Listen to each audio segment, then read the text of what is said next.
broadcasting. I got a Cool. thing on my You've done what you screen. need to so that it doesn't Yeah, it's trip good. up. Yeah, that should be already. So the channel is now live. So hello everyone and welcome to Watching 100 Movies. I'm Christiana Ellis. I'm Mike Mateen. Tonight we are talking about Robert Zemeckis movies. In particular, the genesis of this particular topic came from this idea that Robert Zemeckis, as a filmmaker, already is represented on the AFI Top 100 list, but he's there for the movie Forrest Gump, which, although I think we can understand how it ended up on the list, I don't think either of us were necessarily thrilled with it on rewatching for the list. Correct. Yeah.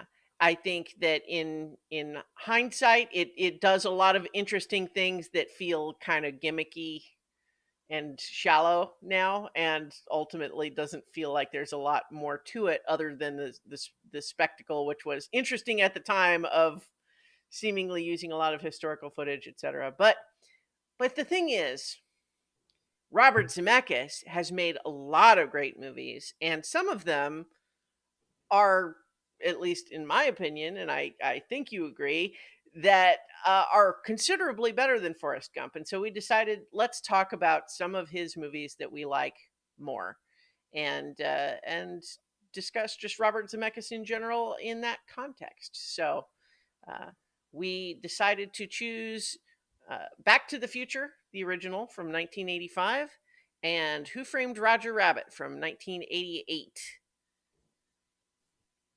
Yes. Yes. So, did you have any thoughts just going into this subject with these two movies? Like, what was your initial sort of feeling prior to uh, going into either of the actual rewatches?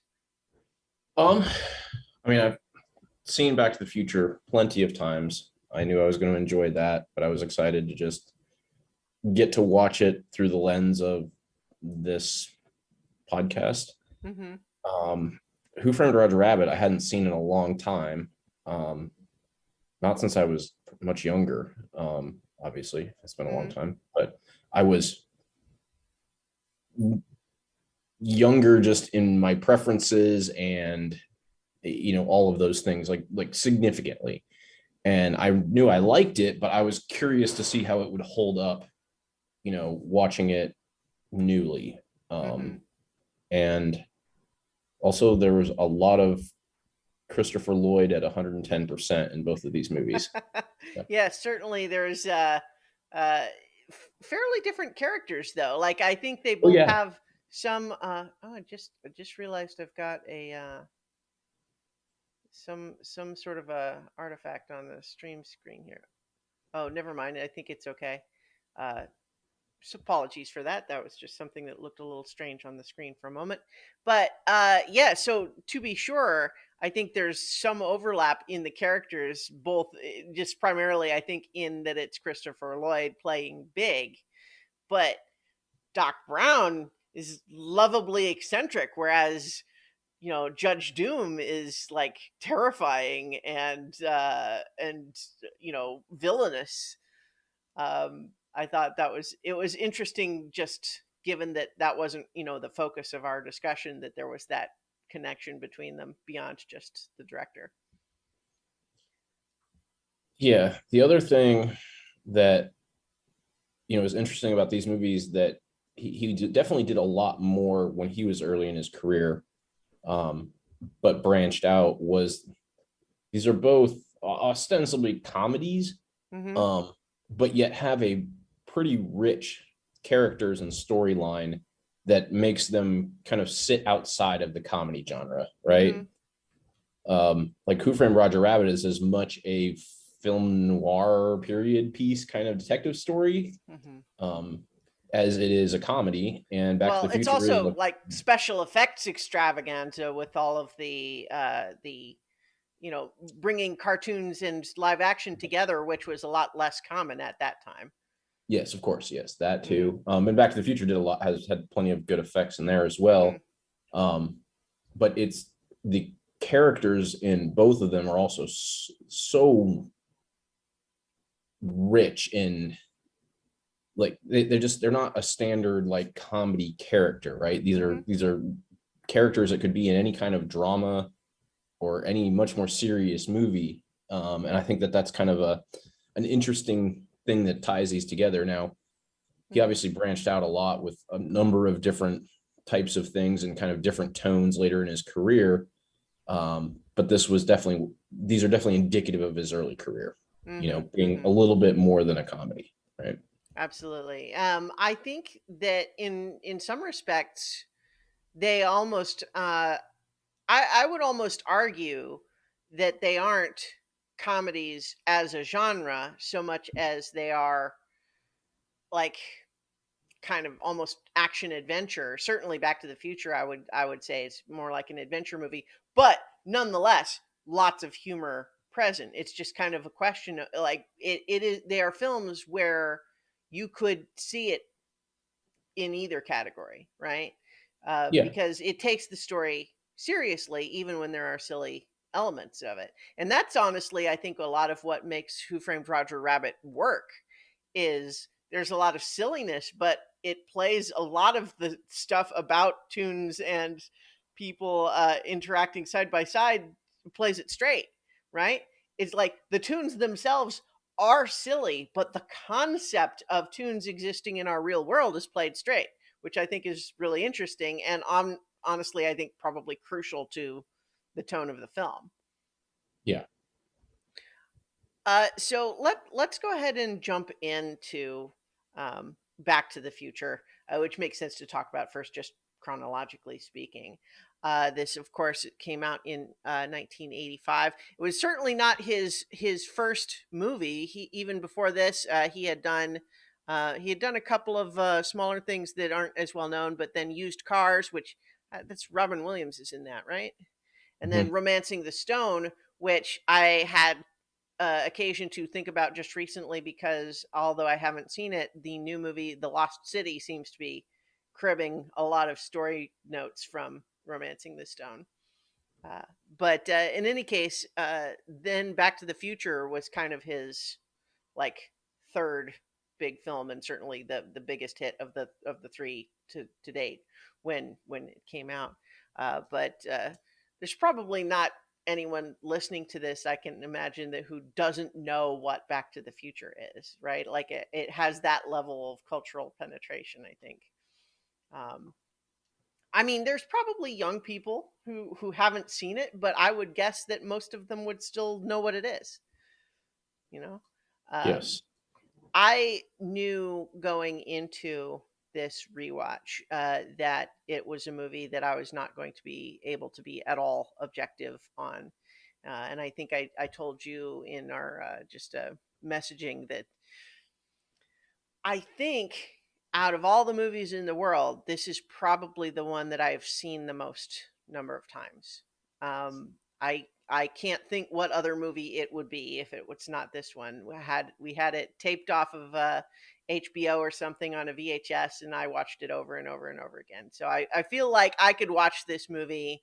Um, I don't tend to think, to process movies this way, but like the idea of having it memorized and just saying all the lines with it. But I could probably still do that. Certainly, I feel like this movie is imprinted on my soul in that sense. Like there's a handful of movies that just really feel like a core part of my personality, and honestly, this one really, I think it is that one. I feel like I could rewatch it over and over again. It was a joy to rewatch it again this time. I could just keep rewatching it. It feels like.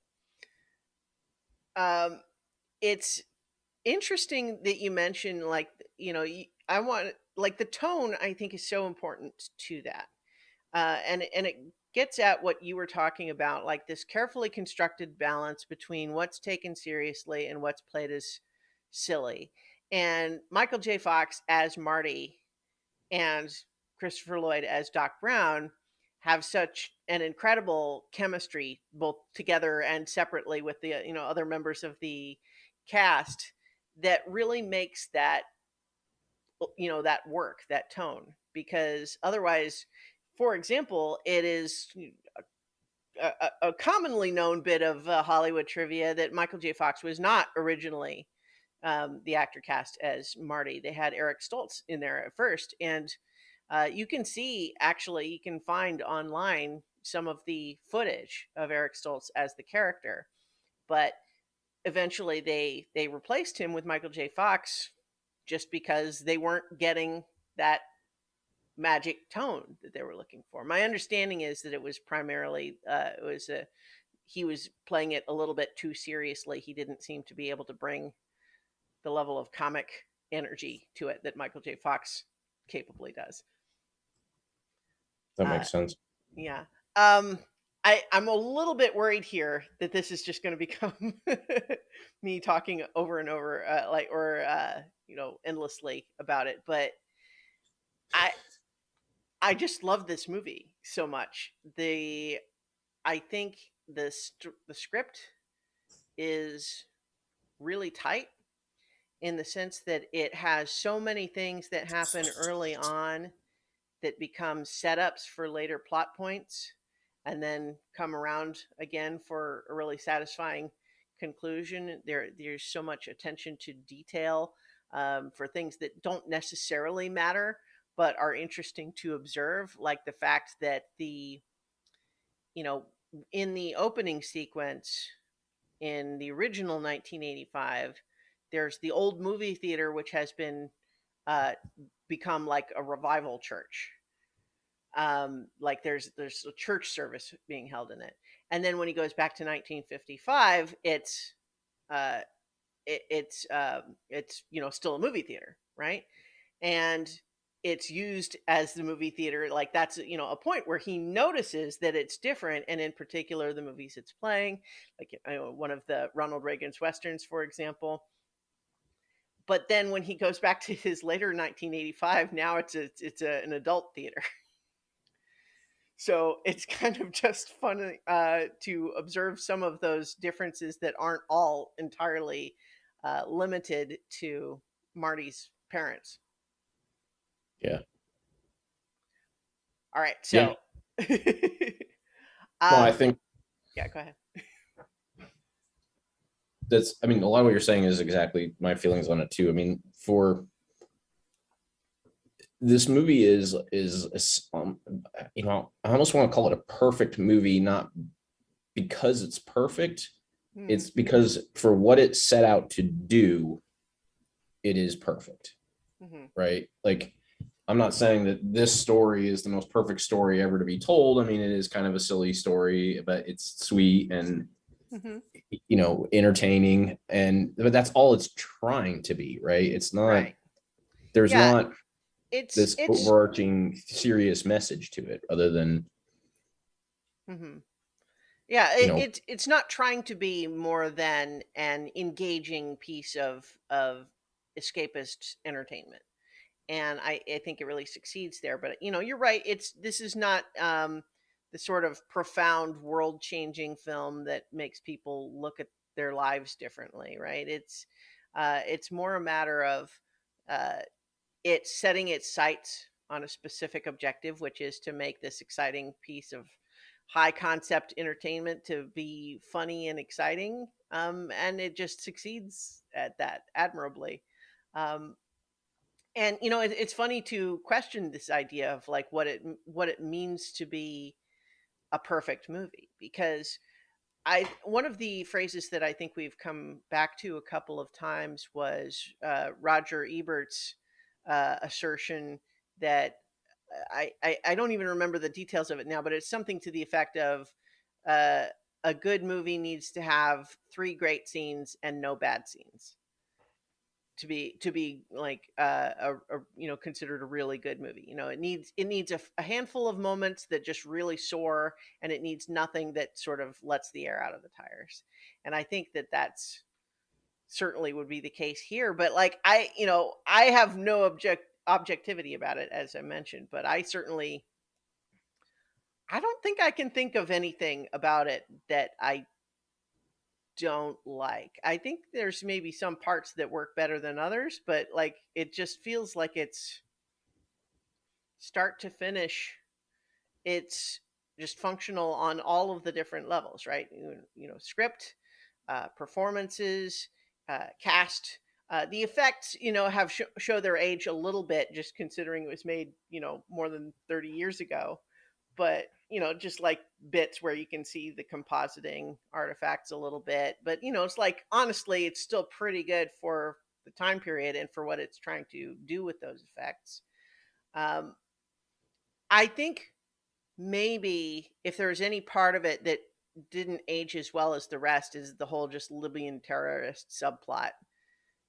Feels a little bit slapdash, right? It doesn't feel thoughtfully constructed as much as just a way for there to be some serious um, threat against Doc Brown, right? Yeah, I mean, and at the time, that was sort of a pseudo threat that you could throw in there that Right. people understood what it meant.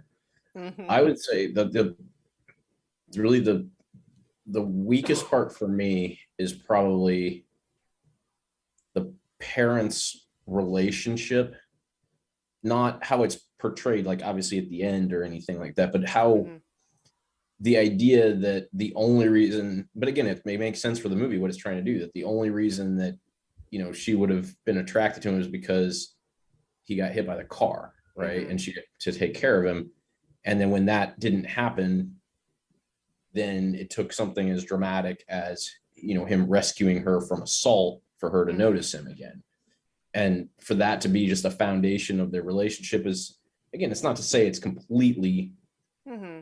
unrealistic. It's not as strong as some of the other stuff. And then the next piece would be also that he stood up to Biff once and it changed the entire dynamic of their relationship for the rest of their Well, lives. I mean, I it's mean, that was I a little bit of so a stretch. Yeah. I'll push back on that piece just a little bit. Only like I don't disagree with what you're saying, but because I think what the movie is doing is it certainly kind of implies those things, but at the same time, I think we also have to kind of assume there is more to it than that. We're just not seeing the entire arc of things, right? It's Yeah. more like the idea of the multiverse and branching realities is so much more common in mainstream entertainment these days, but just this idea that it's not so much that it's the one event that made all the difference so much as it set them on a different path, right? And all the decisions they made after that were different as a result.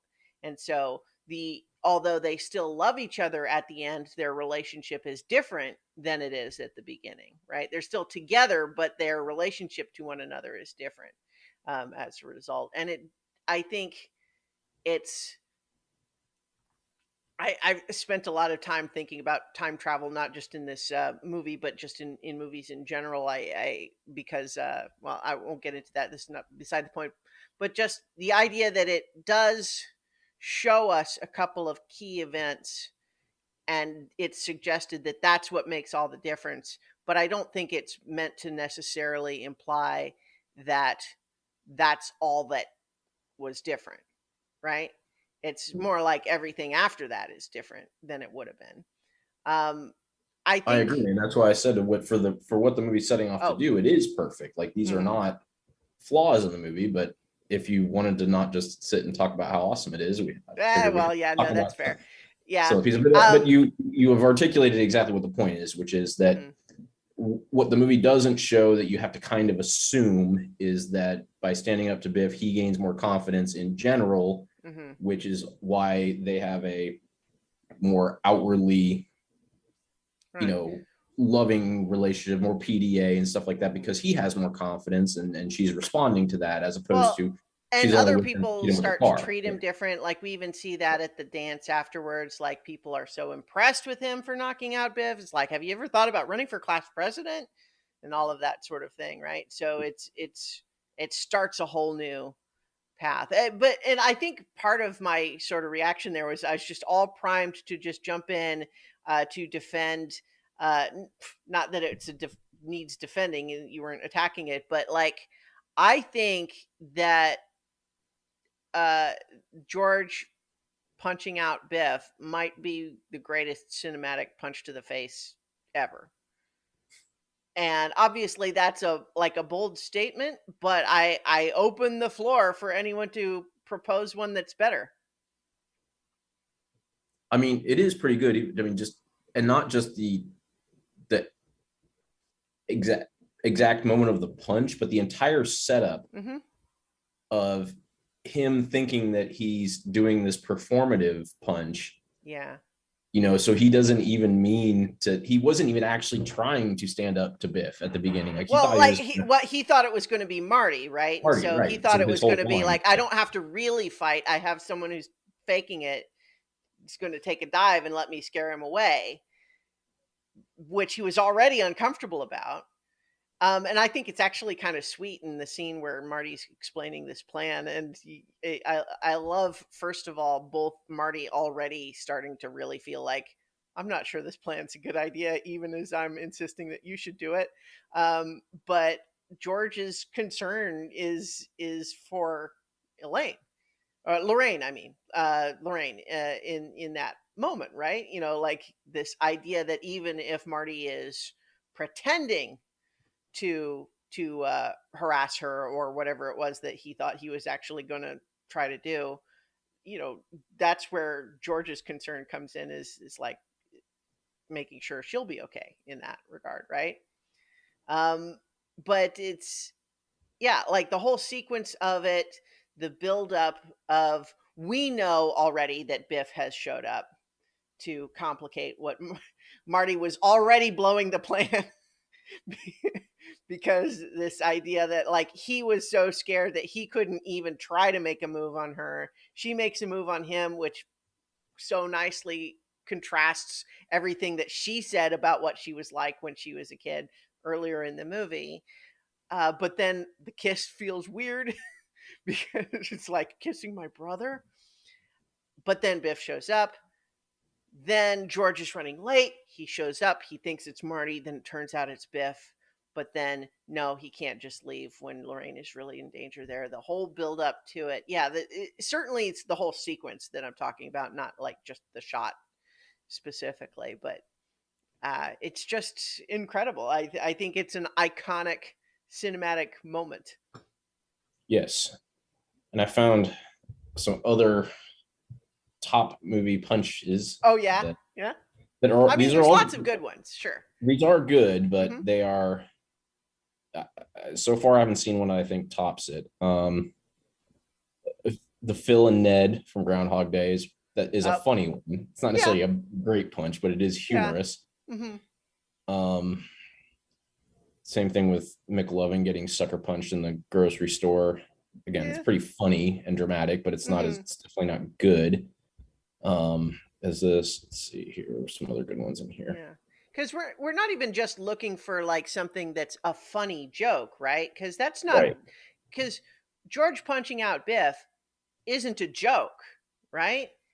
It's a fist pumping hell yeah moment where the guy who's been such a uh helpless but kind of endearing weirdo throughout the whole movie finally stands up for himself and does the thing and saves the girl. And it's this great moment. Crispin Glover's so great in the part. Yeah. Another one that probably fits more on this bill, but again, it's not quite on this level, is Mrs. McLean punching the news Oh reporter. yeah, that's pretty good. Pretty That good. one's Yeah. pretty good. The boxing match and Snatch Oh, when I haven't seen that in a long time. Brad Pitt, who's called One Punch Mickey or whatever, and he gets against this huge guy and everybody's betting against him. And he just sidesteps the punch and knocks the guy out. It's pretty Yeah. good, but it's a character thing too. Like Right. it's Hmm. funny, but it's like Snatch, right? I mean, that's another movie where it's very humorous, but also you know it, Hmm. it's a comedy, but there's still a storyline that's kind of going along with it, and really good characters. It's Right. similar in it, I but mean, this is not nearly as movie changing as the one. So just at a quick glance of another list of good punches, I think that you may be right. You Yeah. know, One other one that I really, really like, and I think is underappreciated, just because James Cameron won't get off his butt and release an HD remaster of The Abyss. But in The Abyss, the character of Catfish, at early in the movie, threatens one of his coworkers. You see this? They call this the hammer. But then later, he shows up and punches out Michael Biehn as Lieutenant Coffee in a very satisfying movie punch. I really like that one too. But yeah, I think this one, like, I was starting to call it the emotional climax of the movie, and I think it is in some regards. But this movie is kind of interestingly structured in that regard, because there's kind of a number of sort of mini climaxes that sort of build on each other throughout that whole final sequence. Because after the punch, there's still the actual school dance number where he did the punch, but he still has to kiss her. It's not working until he kisses her. But then we have the musical number, and then we have the actual trying to catch the lightning and get Marty home, right? So that's like half an hour of the movie is spent on trying to have a variety of different climaxes that I think it really works. But you sort of normally think of a movie like this as having to have like one big climax instead of kind of sort of a bumpy a bumpy yeah. hill there. Well, and I was almost going to be so bold as to proclaim that this is maybe the best final 20 minutes of a movie Hmm. because of all that. Like it's just one thing after another. Like you said, Yeah. him punching and getting her to, sort of not necessarily exact, but she doesn't fall all the way in love with him right there, right? Like Hmm. she's thankful to him. They're going to go to the dance Yeah. together. She's kind of looking at him. She's still kind of But in then, shock. right. Yeah. The musical number is because they need to get them to dance and they need to get them to kiss. Hmm. And there's the drama of as they are continuing to not do it, he's starting to like fade, Right. Well, like, right? and it starts thinking like, well, the band can't play because the guy cut his hand, and so now Marty has to play, but he's fading. It might be too late, and then finally, in some respects, I think that last little bit of conflict is a little bit contrived, where just this random guy that we've never seen before decides he's going to randomly cut in until George decides to push him over. But it that also establishes George's new confidence is not just a one-off, right? Yes, it is a little contrived, but it does, to your point of Hmm. earlier, it shows that you're right, it's not a one-off. But then, yeah, then you have that, and then you have him, he's got to get to where the car Hmm. is. He, he gets in the car, then but then the thing comes unplugged, and then so Well, Doc Brown's gonna have to climb up and get it, and then yeah. he decides that he's gonna set it for earlier. We don't have to go scene by scene. It's just like, Well, I think like that sequence really illustrated. So there was an essay that I read about Mad Max Fury Road recently that really had me thinking about something with regard to movie action sequences, which is to say, the sign of too many bad action sequences is that a lot of things happen, but nothing about the situation fundamentally changes.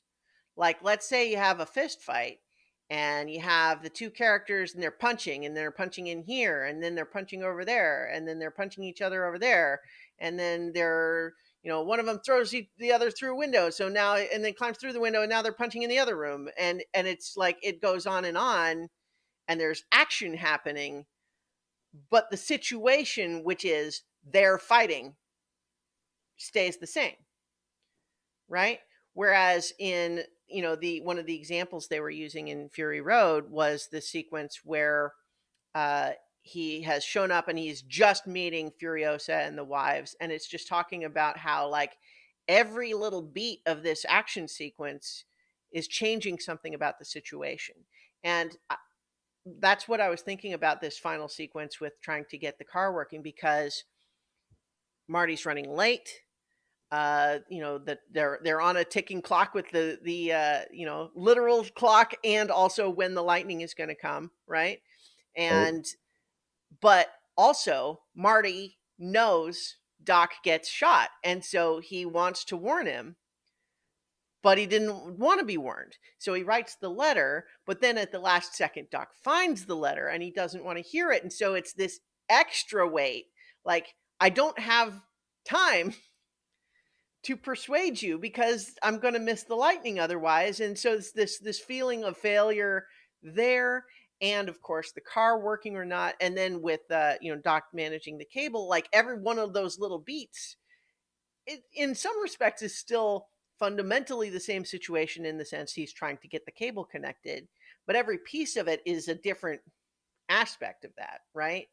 Yep. And it just feels everything logically follows one to the next, and then all leading up to this one sort of pinpoint moment of the car actually catching the lightning right as Doc reconnects the wire. Yeah, it's just incredible. Right, but that's not even the end yet, because Hmm.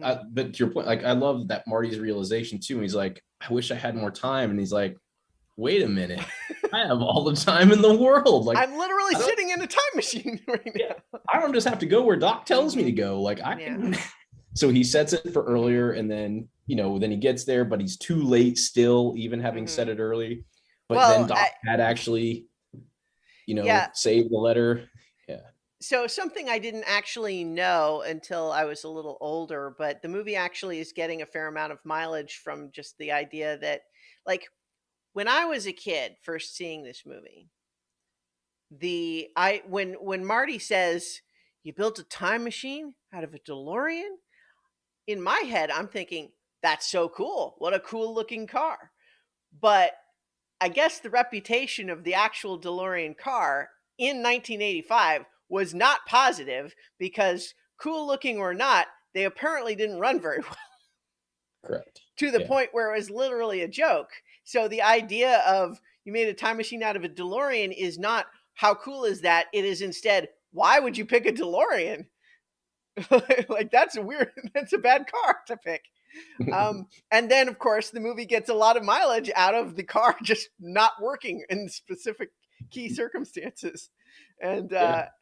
so then, of course, that's what happens. He goes back early, but then the car won't run, and so he arrives far away from the mall and has to run over there, and doesn't Yep. make it. And then that's where we get him seeing himself, which is great. And one of the well, I'll come back. Remind me to come back to this later. I want to talk about like the impact that the sequels have on rewatching the first movie, but certainly just that whole bit of you know the action sequence where he's too late. It seems like, oh no, all is lost. Doc got shot just like before.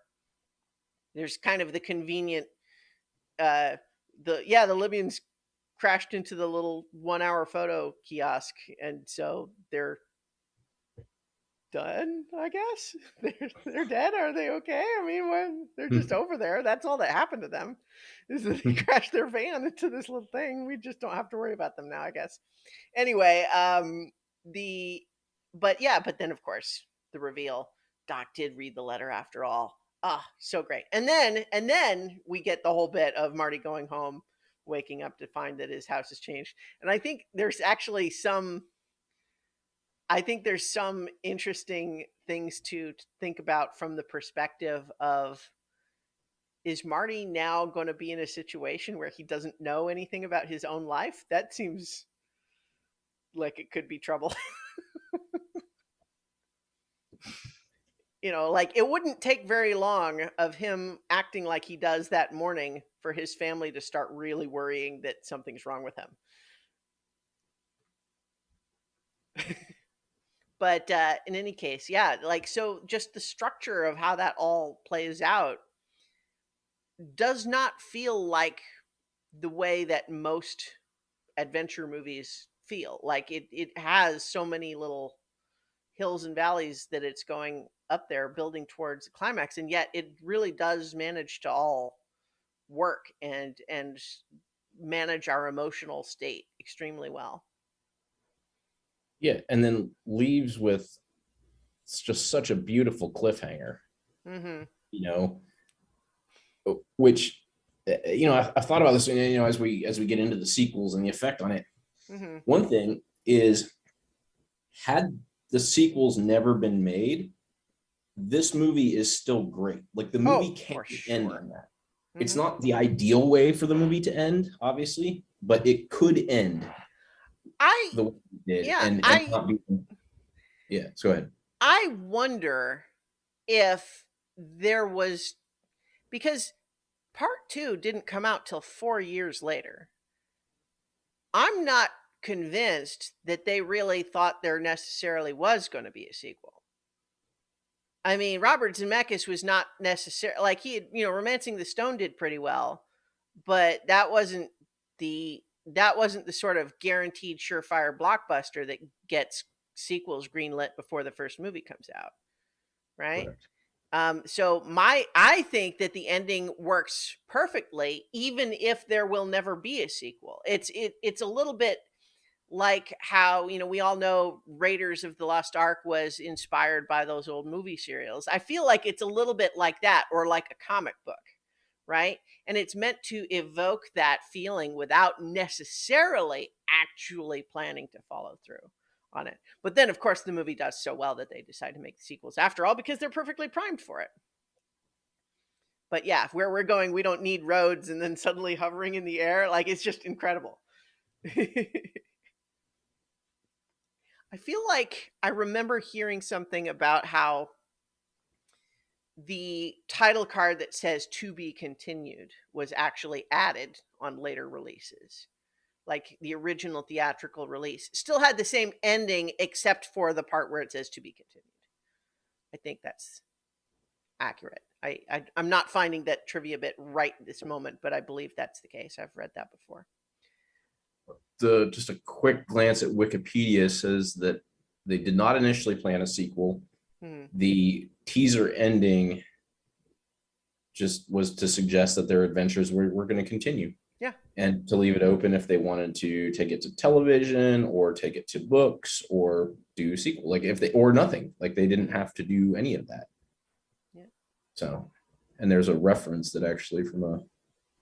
Yeah, I mean, I think the movie, like, as you were just saying, the ending works great regardless of whether there's gonna be a sequel or not. It's a great ending, just, to this idea of leaving us in that feeling of the adventure continuing, is just, it's a nice emotional beat to end a story like this on. Uh, one of the let's talk a little bit about the sequels. I mean, we didn't rewatch the sequels for this podcast episode, but I actually ended up doing it because oh, did you?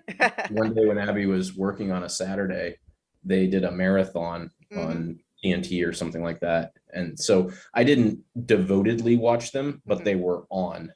Yeah. So I have certainly seen the sequels many times. Not as many as the first one, but I'm certainly familiar enough with them. Um, I I think it wanting to compare them to the first movie is just too high a bar. It's not fair for any movie to try to to top this. So I feel like they're not as good. They have some elements that feel a little bit contrived, but there's still a lot of great stuff in them, and I believe that they're still ultimately additive to the story. There's nothing that happens in 2 or 3 that makes me wish that they hadn't told that story. And in particular, um one of the things that I would, made me bring up the sequels earlier was just the idea of it enhancing even elements of the first movie, knowing what happens later, like watching the school dance sequence and knowing that the later version of Marty is crawling around in the catwalk, right? Like, stuff like that, or watching, Doc Brown in his celebratory moment, knowing he's like, oh yeah, Marty's going to run around from behind him in just a minute here. um, and then just seeing the things that, of course, weren't planned this way originally, but then they write the sequels as though, like, to call back things that happened, and make it seem like it was this resonant thing all along. Um, But I I think I think the final like the train sequence of Back to the Future 3 is Very good. as good an action sequence as anything in, like, I mean, again, we were just talking about how great the action at the end of the first movie is. I think the train sequence is as good. Yeah. I think the rest of the movie around it is more uneven, but that sequence is pretty great. Yeah, So, that scene in particular was one where, again, on whatever I was doing around the house, and when it came on, I sat down and just watched it and mhm. enjoyed it. It's still very, very good.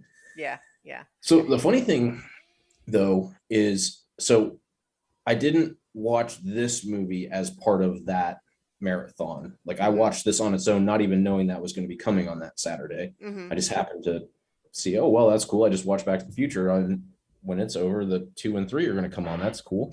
Mhm. Um, I found it actually strangely interesting that I didn't bring the sequels into my rewatch. Hmm. That and not on purpose. Like, I wasn't like purposely Well, saying yeah, don't no. think about the sequel, right? Like, and Mhm.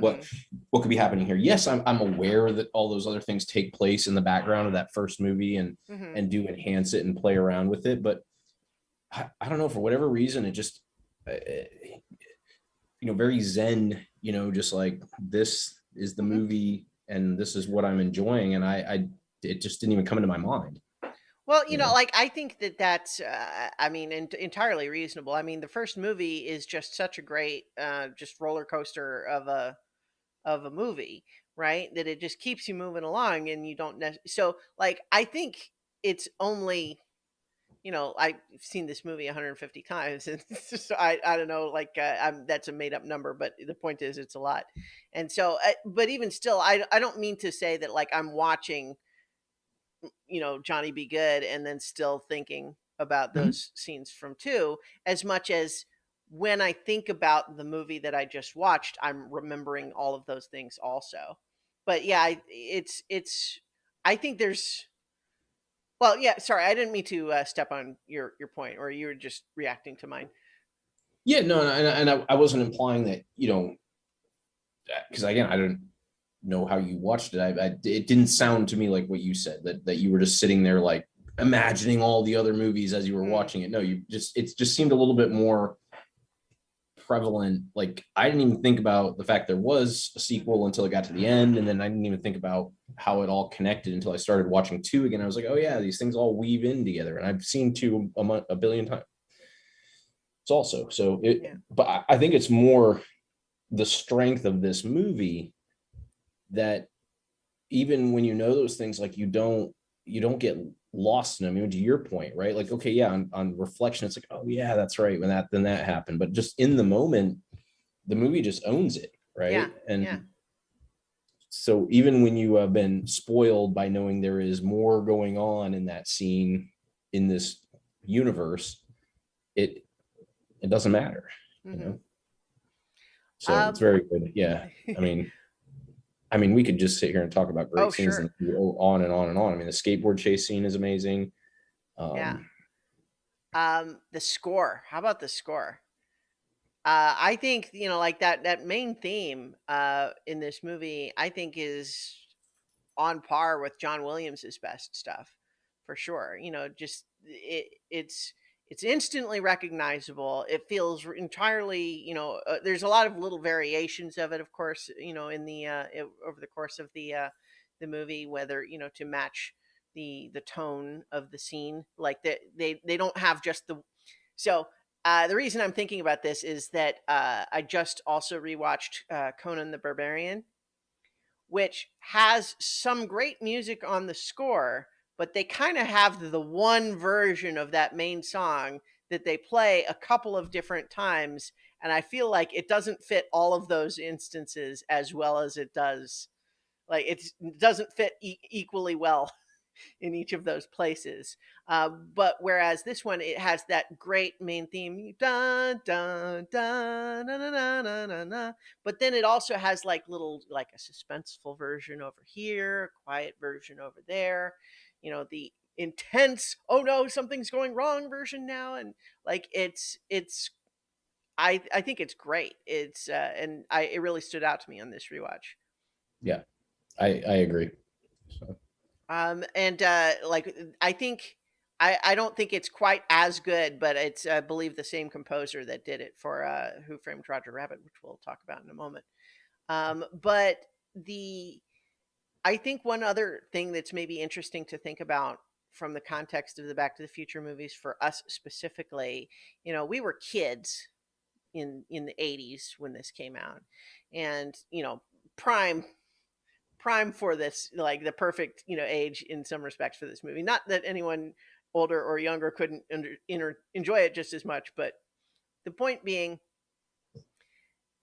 this movie came out, and the 80s was the present for us, and the 50s was the distant past. That's what it felt like, right?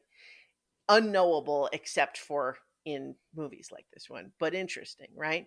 But then when Marty and Doc go into the future, they go to 2015, which is as much into the future for them as 1955 was into the past. And yet now 2015 has come and gone, and of course, it's pretty substantially different than the version that they posited, which of course they weren't necessarily trying to have it be 100% serious. There's a handful of things that maybe are a little different, but meaning there's some interesting things to note, I think, if we wanted to do a futurism analysis of Back to the Future's version of 2015. Uh but I think it's interesting now to think about how the 80s of Marty's present in those movies is now further back from now than the 50s was for him. yeah. I just think that's interesting. I guess I don't know that there's necessarily a lot more to be said, although it does make me think about, not that I think they should, but if they were going to want to try to reboot Back to the Future, what do you think they do? Do they use a roughly 30-year thing again, or do they try to have it go back? See, the problem with going back further is that it necessarily makes the family connection more distant, right? A big part of this is that it's literally when his parents were the same age as he is now, right? And that's the whole point. Like that's the story. Right.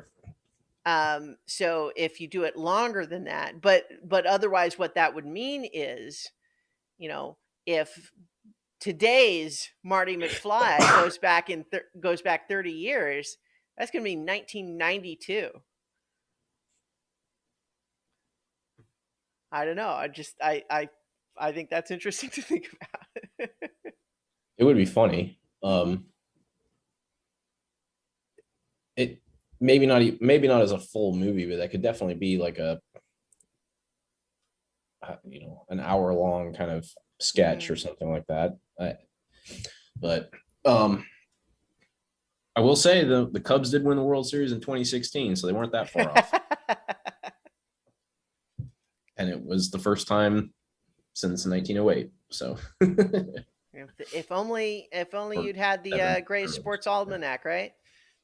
Which is the if people haven't seen the sequels in a while, that becomes the big thing that you're going the everything goes wrong when Marty is tempted to try to use time travel for personal gain. um, Yes. but I guess what else is there to say about Back to the Future right now? I mean, obviously, like we could endlessly dissect scenes, but I think what we have to look at here is how Back to the Future really, like, Romancing the Stone is kind of high concept as a comedy, right? Because it's got a lot of the action adventure. It's cribbing a lot from Raiders of the Lost Ark, of course, right? It's comes out in 1984, so it's practically a direct response to that, right? Like, what's her name? Who's the actress in that? I'm blanking at the moment. Kathleen Turner. Yeah. So yeah, and then Michael Douglas starring with her. But so, like, her whole thing is that she it, it's like the whole premise there is like romance novels plus Raiders of the Lost Ark, right? And the sort of mixing of those two elements is interesting there. But then when Back to the Future comes out, like everything after that is these like all this high concept stuff, right?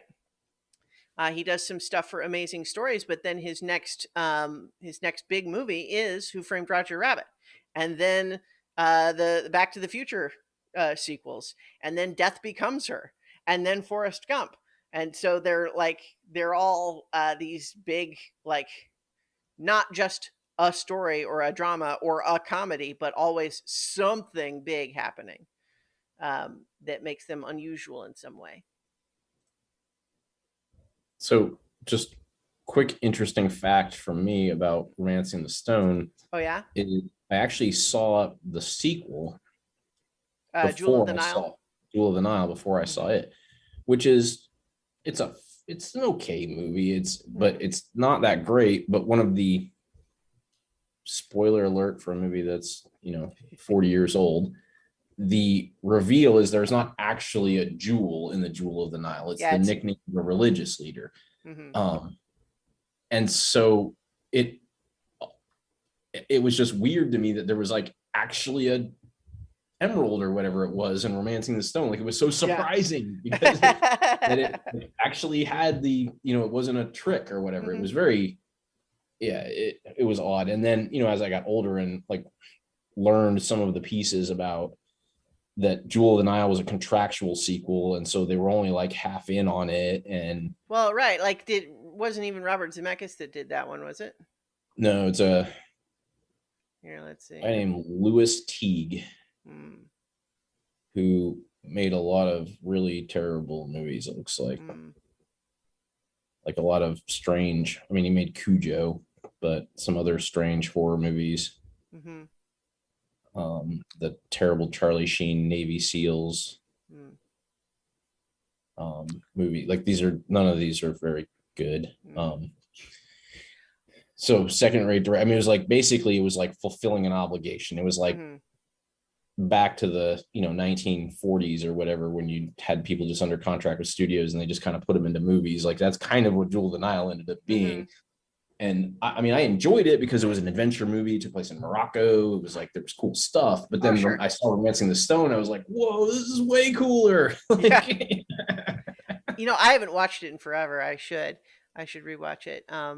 But yeah. So I think let's go ahead and move on to Who Framed Roger Rabbit. But then I think maybe let's circle back afterwards to talk a little bit about his career as it progressed from there, because I think it's, I don't know, it's there's in some ways we can kind of look back and he's made some good stuff since then for sure, but also it feels like the trajectory has been further and further away from the sort of success that made him as a director in the first place. yeah. But so let's then go ahead and move on to Who Framed Roger Rabbit. I just realized that I didn't put up the Back to the Future poster on the screen that I was meaning to have there while we discussed it, but that's okay. Go ahead and put the Roger Rabbit one there though. So, Who Framed Roger Rabbit?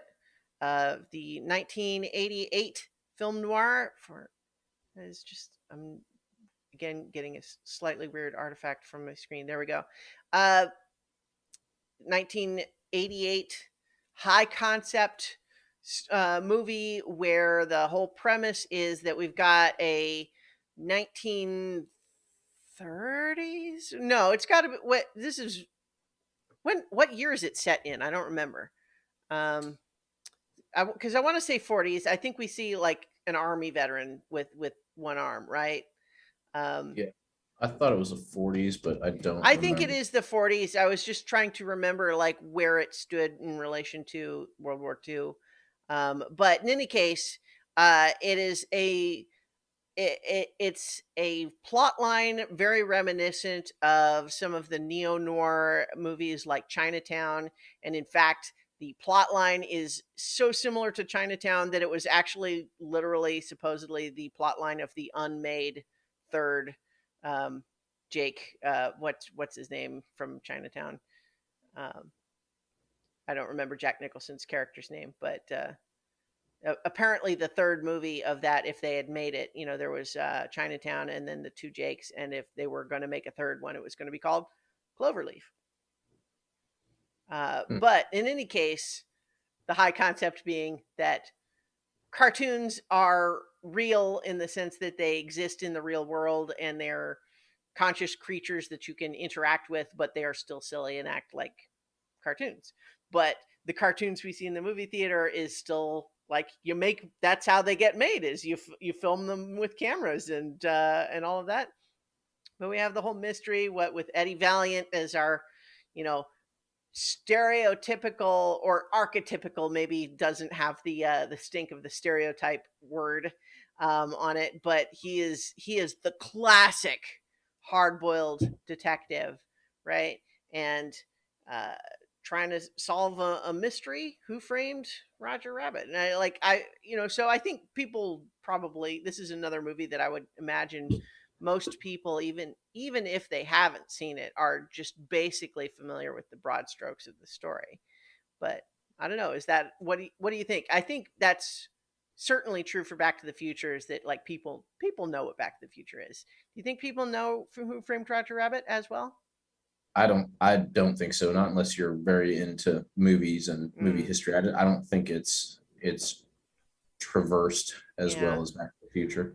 I think one of the things that struck me about Who Framed Roger Rabbit as the credits rolled was how often you hear people say things about a movie where like such and such a movie could never get made today, right? And usually they're talking about something like Blazing Saddles, where like there's, the style of humor would be seen as non-PC today, and that's what people are often talking about when they say stuff like that. But in this context, what's really incredible about this movie, looking back on it today, is the simultaneous presence of both Disney and Warner Brothers cartoon characters. Yeah, I was thinking about that too. That just feels like something that would never get agreed to today. Even at the time, it was a little bit sticky to arrange it. I was reading some of the behind the scenes stuff, and in particular, the reason, for example, that they always appear in pairs, like Mickey Mouse with Bugs Bunny, Daffy Duck with Donald Duck. We got the end with Porky Pig and then Tinkerbell. Like, the reason that they're always sharing the screen is like the agreement was literally that they had to have the same amount of screen time in order to have the rights. So like the movie is being made by Touchstone Disney, so they had the Disney characters that they could use. But they were having to negotiate with Warner Brothers. And apparently it was also a further negotiation that, this is being made in the 1980s. In the 1980s versions of Bugs Bunny and Donald Duck or Daffy Duck don't look like the ones that were contemporaneous at the 40s, which is the style that they wanted to and then eventually used here in the movie.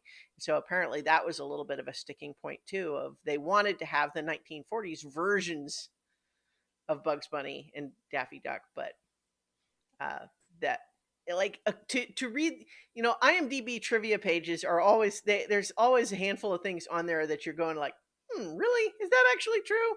I don't know, I guess I would have to do more research to verify. But one of the things that they said about it is that they literally made some test footage with the 80s versions to send to Warner Brothers, and then they just put the 40s version in the movie after all. Which always, like, when I hear stuff like that, I feel like,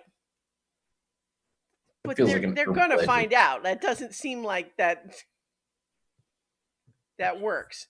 But I don't know. In any case, just Yeah, I all of don't those I studios don't know if put the in. IMDb board's trivia thing is regulated to the Yeah, level of even a Wikipedia, no, which is still it's. user generated content. But yeah, I think literally all it is people can say yes or no, like was this helpful or whatever.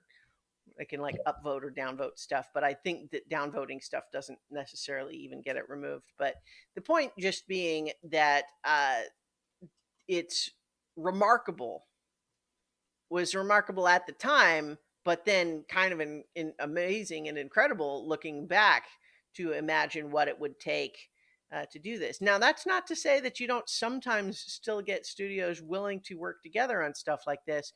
For example, the current presence of Spider-Man in the Marvel Cinematic Universe is a bit of an example of studios making backroom deals like this, where Spider-Man, the character, is owned by Sony Pictures, but Marvel Studios wants Spider-Man in their universe, and so they ended up having to basically make a deal with Sony to say, let us make the movie and then you still get to distribute it, but just but let us make it so that we can put it in our cinematic universe.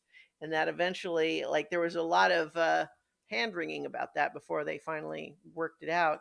And then even still, Sony keeps trying to have their own sort of slightly separate, like, Spider-Man universe without Spider-Man in it, with the Venom movies and now Morbius and all of that. But it just goes to show that, like, these sorts of interstudio deals don't happen very often and are notable when they do. Yeah. So,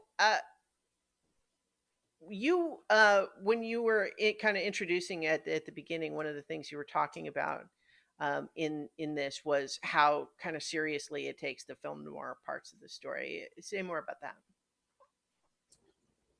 Yeah, I mean, this is, to your point, like you talked about how this could have essentially have been the trilogy in Chinatown. I mean, it is the exposition of that plot is treated as seriously as any of those type of detective movies. Now, the tone is much different, obviously, than a Roman Polanski, Jack Nicholson production, and the fact that it has tunes, but the plot points tick along right the same way. And I thought that was it held up incredibly well. I think the movie as a whole holds up incredibly well. Upon watching it, I recognize why it is not more prevalent, why it doesn't have the rewatch, because it factor that Back to the Future has, like why you don't see it on, Disney. I mean, it is on Disney Plus, but why it's not like heavily like promoted on there is like something to go watch. It's hard to find its audience, right? Like, yeah. It's a cartoon. It's too high concept, really. Yeah, it's very high concept. It specialized itself out of an audience a little bit. Yeah, it's not, because it's not a kids movie by any means. I mean, kids can be okay with it. It has some more intense themes that I think its rating justifies, and again, I think it's a PG movie. It's like, this is exactly what PG was originally meant to be. Is like, if the parents can. Well, yeah, it's got some intense, scary sequences for sure. And not only that, but the actual plot line is something that kids are barely going to follow, much less, resonate with. It's like, the whole thing starts with Eddie Valiant being hired to take pictures of Roger's wife cheating on him. Right. Like, this is classic film noir stuff, but not classic kids movie stuff. Nope. Even if the joke is that they're literally playing patty cake. We hear through the window the sounds of patty cake, and like slapping noises. And then it turns out that they're literally playing patty cake, and him flipping through the pictures to making it like a flip book of them playing patty cake is a pretty good gag. Yeah. But yeah, exactly, though, that like that's not like a kid's plot line. Like, what's a kid getting out of that? Right. And the fact that it's, Roger Rabbit is kind of silly and goofy makes it hard to market it as like a serious film noir, even though it is. And so it's more difficult for this to have longevity in the media space, like, and consumption and all that. But that aside, so those were kind of my two things that I felt like is that Mhm. this is a great high concept film noir. It definitely holds up. Even the special effects, like all the stuff, Oh the yeah. comic, all of the things that made it interesting and good all hold up even Mhm. 40 years later. But it does make sense why it Yeah. hasn't held up. And It's a very yeah, strange movie in many regards, and I think I really like a lot of that strangeness to it. But again, I agree with you completely that it's a little bit hard. Like, you know, who do you market it to? Not to kids, because it's like barely appropriate to kids, much less something that they're going to really enjoy. Like little kids anyway. You know, I think once get like 12 and up is going to be fine and follow it, I think. Just yeah, we were but probably, I think it was 88, so we were yeah. like 10, 11 when we Hmm. first saw it, and it was probably about right. Yeah. Again with some parental.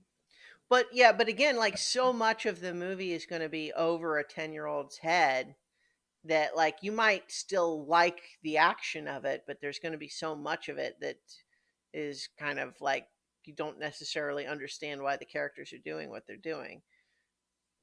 And you're not going to understand any of the film noir stuff. Like, so this movie is laser focused on people who can appreciate good film noir, but that group that overlaps with people who also enjoy silly zany cartoons.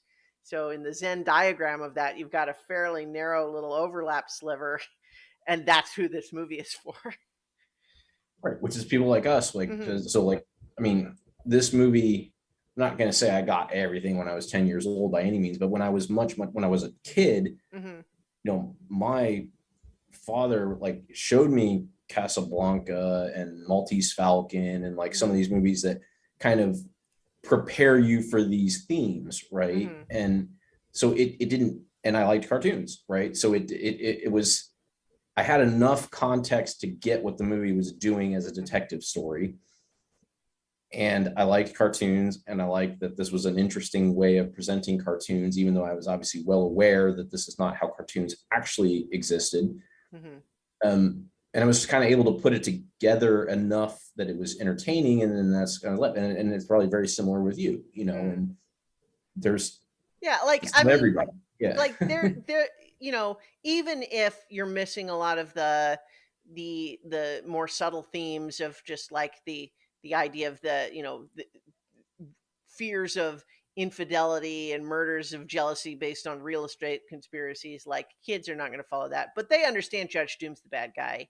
They understand that he's trying to get Roger and you don't want that to happen, and like you can follow it enough, like you can read the emotion of it even if you don't necessarily understand the intricacies of what's happening, right? And so I think all of that works. I found myself in this rewatch finding like not that there were any parts of it that I thought were like bad now, but I found myself way more compelled with the human parts of it than the cartoon parts of it generally. Um, in particular, Bob Hoskins as Eddie Valiant is just great. He is such a great protagonist in this movie. He's so good. There's so much like heart in him when he's playing the stereotypical sourpuss, drunk down on his luck, private eye. Who's got this wellspring of pain in his heart, but then also having to gradually warm to Roger, and then eventually, go back to his clown act roots to defeat the weasels at the end. Like he sells all of that, and then the stuff um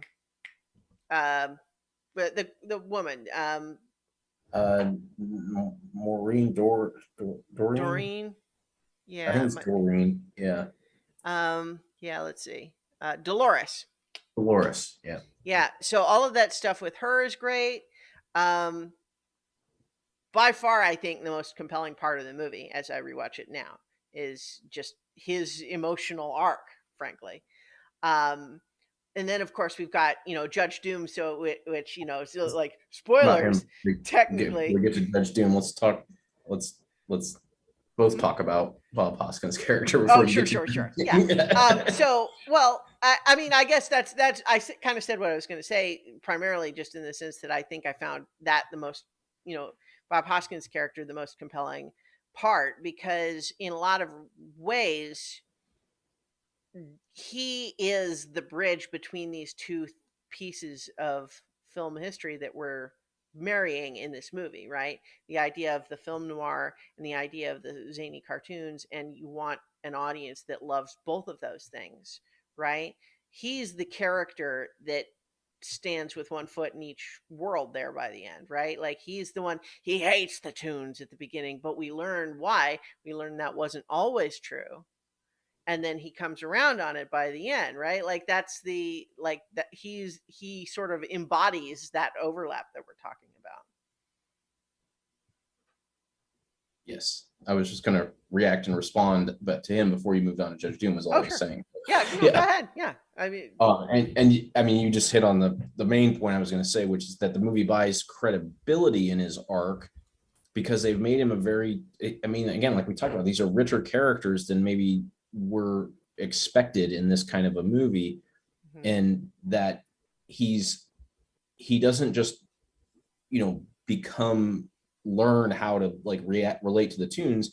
mhm. He in his backstory, he was a detective who specialized in hanging out with Yeah. tunes Mhm, until his brother was killed by a tune, and that's what like cratered in his whole world. mhm, And mhm. it's such a, and all of the repercussions that came from that, like his relationship with Dolores when he used to be a more fun loving, positive guy, like she Mhm. loved him and she still loves him, but Yeah. he's not letting her in anymore because of this happening. Like he hates Mhm. tunes because of this happening. He's, you know, Yeah. he's an alcoholic because of this happening. Like he's all of the things that a noir detective is, Mhm. but it's all related into the fact that he used to love what he Well, did with the tunes, and it was taken from him when his brother died. But yeah. then he realizes, like in a very profound sense, that his brother leaving doesn't, and his brother being killed doesn't mean that he needed to change. Like it's a terrible event, Mhm. but he can be who he was even past that. Like that's a very, very deep, deep theme. Yeah, yeah. Yeah. And how great is and elegant is that sequence where, so we've already been told briefly about his brother, because he kicks the stool out from under the guy at the bar, because he was making fun of him for taking a tune job, right? And the and so then as he storms out, Dolores tells that guy, like, why has he got, what's his problem? So a tune killed his brother. So we knew that part. We'd also had it established earlier that the camera that he was borrowing from Dolores in order to take the pictures of Jessica Rabbit, she knew there was still film in it, because she literally hadn't developed the pictures from the last trip they went on. And she says that earlier. And so it's all set up for him to then go back to his office after having delivered the pictures, feeling a little bit scummy, like this isn't the kind of work that he finds fulfilling. But then he still has all of those other pictures that he developed along with the same roll of film, and so he starts looking at them, and we're getting the nice sort of muted trumpet, classic 40s sort of music, and he's sitting at his desk and he's looking at these pictures of him and Dolores at the beach in better times, and he's having fun. He's actually smiling, and then, oh wait, no, there's pictures of his brother in there too, and then all of a sudden it's sad again, and he's heartbroken, and he starts drinking, and then we start panning over to see all of these pictures, all these artifacts of his brother, and again, once again, showing, all these pictures showing him acting in a way that we've not seen him act, showing that he didn't used to always be so serious and grumpy. He used to be, like he wore a clown nose in his police academy graduation picture. He and his brother did, right? And then revealing that, like, he and his brother were literally part of a traveling circus with their dad. And like we see all of this history just represented by these artifacts that are collecting dust in his office, because he can't bear to look at them, but he can't bear to to get rid of them either. And then that's all panned around to come back to him to reveal a time lapse where he's been drinking himself to sleep for the night. That's an amazing sequence. Mm-hmm. Yeah. And just and it tells us so much of that that whole dynamic without necessarily needing to just have it be dialogue exposition, right? We get a little bit of it because they want to make sure that we get the key parts of it. In particular, he has to tell the story with enough detail that we recognize later that, oh my gosh, Judge Doom is the character. Although they certainly make sure that we don't miss that plot point because Judge Doom literally confesses to it as he reveals himself. Yeah. um yeah, so I don't know, did you have more to say about Eddie? No, like I said, I think just what we just talked about, that stuff was really good, and then just the fact that like he opens up due to you know Roger, like Roger's silly, Mm-hmm. but Roger also earns his credibility because obviously, like, yes, it's supposed to be a joke that he's married to Jessica Rabbit, Mm-hmm. but that she really does love him Mm-hmm. because not only, but yes, because he makes her laugh. Yes, that's her line of why she loves him. Yeah, But he's also just such a genuine character that like he really cares cares about about people. Yeah. he cares about people. You're right. It's like it's impressive how they make him silly Mm-hmm. and good-hearted all at the same time. Like and he helps really draw and Bob Hoskins' character who's acting with nothing. Mm-hmm. Like he's coming out of his shell in such a profound way because of his interaction with a cartoon rabbit that he never sees during any Yeah. of his performances. I mean, that Although some of the behind the scenes stuff says the voice actor who was on set to just say the lines for them to react to um, did take to wearing like wearing ears and like elements of the costume just kind of be to be silly. He was not. yeah, It's not like he was literally like behind the animated footage or anything. It's not like rotoscoped or something. But he was on set and wearing costume, even though obviously that was superfluous. right. It is, but it doesn't take away from the fact that Bob Hoskins' performance Yeah. was very good and like Mm-hmm. in coming to these terms of becoming who he always was and sort of shedding this shell that he put on himself because of his brother's death Mm-hmm. through interacting with a silly cartoon character again that he doesn't see. Mm-hmm. So Yeah. I thought that was kind of my last point of you're right. He without him this movie doesn't hold up, Mm-hmm. right? Like Yeah. it's he is the key, and like you said, because he straddles both worlds, but he does it phenomenally. Mm-hmm. Um, and I think we're going to come back around again on Judge Doom, but I actually also want to give, I think, second place most interesting character is actually Jessica Rabbit, just because like obviously she is drawn in an extreme way. But that's almost like a plot point, right? Because Yeah, in the film noir of it all, she's the classic femme fatale character, except that this movie does actually pull an additional twist out of what would probably be the classic film noir story, in the sense that the femme fatale in this context actually is good. We are given so many reasons to suspect her at several points in the story, only to discover that there are actually good reasons for all of that. She was being set up as much as Roger was, and that she is trying to help out because she also genuinely cares. And we get the classic line of "I'm not bad, I'm just drawn that way." And like it's is we get the iconic sequence of her coming out and doing her like lounge act song, and then just all of her other little bits, and like there's lots of, oh my gosh, her little bits is what I just was suddenly laughing at, because of course so many of the jokes with her of just how her proportions and so on. um, but I think it's kind of fascinating how interesting and well developed she is as a character as the story progresses, And yet just the fact that she looks like that, in some respects, it's a little bit like what we were just saying in terms of how do you market this movie, right? Like that's it's a character where like her whole appearance is kind of a joke that's literally like feels a little bit strange to be the idea of like, is this a kids movie? What is it that what's the joke here?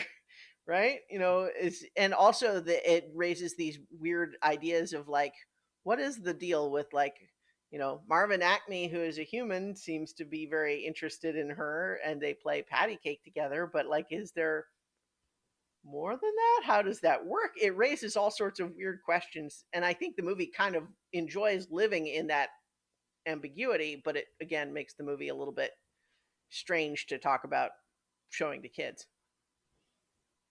Yeah. Um, so you want to talk about Judge Doom?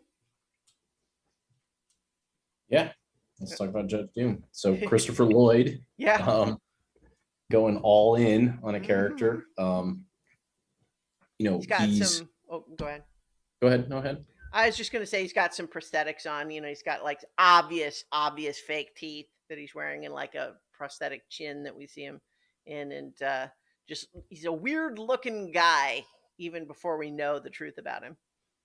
Right. Well, and I think that actually works. Not only does it make him, when he's in it, when he's the human character, make him seem a little bit more off, Mm-hmm. but it fits with the plot point that he's wearing a human suit or something. I don't It's know. a rubber mask, is what they Yeah, say later. it's But that yeah, part's maybe a little bit one of the weaker parts of like how he was yeah. looked exactly like a human, but he was a tune because he Mm-hmm. wore a rubber mask. I mean, Well, but he whatever. literally like had false like eyeballs in the mask, and the Yeah, fake like teeth. things that But wouldn't have looked the way that he well, looked. like Yeah, it doesn't matter, yeah. right? It's the point is he is a evil tune who is dressed up Mm-hmm. as a human Yeah. to help the freeway get built, right? Like it's Yeah. kind of odd. Yeah.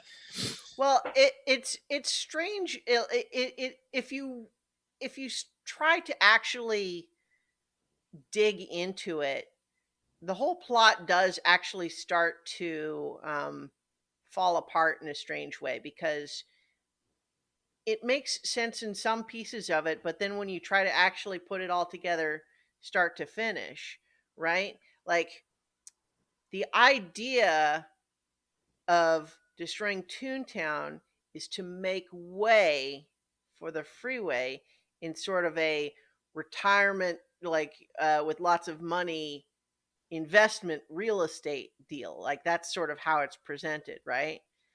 And he is able to kind of wield his political power as a judge to try to make that happen. But he got elected as a judge by throwing lots of money around when there was an election, and he got the money as from, presumably, they don't actually connect these dots in the movie, but we have to assume the crime that he committed when Eddie and his brother were going after him was he'd gotten away from the Toontown Bank with a gazillion simoleons. But you also have to say though that at that point, doesn't he already have lots of money? Yeah, I mean it's like a power thing. Yeah, I it seems clear that that's kind of what it is, but it's also just kind of like the money aspect of it seems largely incidental. And even if he kind of says that he just doesn't care about Toontown and he's destroying it to make way for this other thing for the money and the power of it, but he seems to pretty. I can't help but think that he seems more invested in the getting rid of Toontown part of the plan than any of the rest of it. Yeah, I think so too. I mean, some of it is a little bit contrived to make that the like key point to it, because it's Yeah. not like there had to have been a way that he could have built a freeway and gone around Toontown or something. I mean, I mean, I don't know. It just sort of assumes that this is the only way to build a freeway, but Mm-hmm. what it does do, and which was your point earlier, like about Judge Doom being the bad guy and like little kids and all that stuff, like it's just he oozes that everything that he's about is bad, right? Yeah. Like whatever he's trying to do is a bad thing, right? So Hmm. whether he's stealing money, trying to get power, trying to be a judge, trying to destroy Toontown, trying to build this freeway, which is the funny part in the sort of the black humor part of the movie, is that when he describes the freeway utopia that's coming, it's like literally everything that sucks about a freeway. Yeah. And you've already established that he's the bad guy, so wanting Hmm. freeways is a bad guy thing, right? And Yeah, which of it's course, it's like yeah. describing the city in Blade Runner and then saying, "My God, it'll be beautiful." Yeah, and it's obviously done on purpose, like it's Hmm. completely rhetorical. Yeah. It's not just speaking to people in LA who have to deal with those actual freeways, but just Hmm. anybody who has been on freeways and knows what those that sort of dystopian, Hmm. everything looks the same and every motel is the same and every fast food thing is the same, and like Hmm. it's we're okay with them now because they're utilitarian, which is sort of the point, right? Like Hmm. they get us places fast, they let us get to where we want to be that aren't like Yeah. that quickly. um but you deal with that as part of it. Well, but And then there's also the parts where he's saying traffic jams will be a thing of the past. yes, that part We'll is funny get rid too. of the public transportation that is currently functional and replace it with freeways. Yeah, Yeah. it's all rhetorical, like Hmm. they know what they're doing. Yeah. It's hilarious because in a very dark way. Mm. Yeah. Well, like some of the satire of like by the end, Eddie saying like, you know, it's really obvious he turned out to be a tune. Only a tune could come up with something as crazy as that freeway idea, which is of course, they refrain from winking at the camera as everybody knows that of course that all really happened even without the participation of Judge Doom. Uh, Yes. but but yeah, so just in character, he never blinks on camera. Mhm. Um, just he, like you said, he just like oozes menace with everything he does. There's like no pretense even towards the other humans, to try to come across as anything but a creepy weirdo who is you just want to have go away. Like that seems to be how he wields a lot of his political power, is basically by being so unpleasant that people will agree with him so that he'll leave. Um, and then we get, I think, what is a classic example of the nightmare fuel trope, um, with the shoe getting dipped, right? Like that whole sequence is like that is an intense scene, and that's an example of a scene that like I feel like I would be a kid 10 or under. I would want to know more about their media consumption patterns before I would show them this movie for scenes like that, because it, it it's one thing to say it's a cartoon, it's a drawing, but in the emotional context of the movie, an innocent cute little creature has just been murdered for no reason other than just for the hell of it, to demonstrate this concoction that he's got. It's messed up. Like it's intense. And just another example though of how this really, like, despite the presence of cartoons, it is not a kids movie. Like it's a movie that, not you don't have to, it doesn't have to be a kids movie for some kids to like it, but like that's not a plot point you put in a movie that's for kids.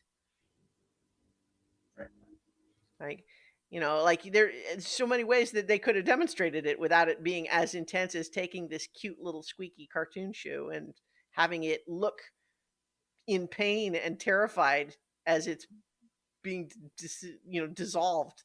It's awful. Oh my god, like I cringed watching it just because it's like it's a scary scene. It feels cruel. But like it certainly sells how bad Judge Doom is.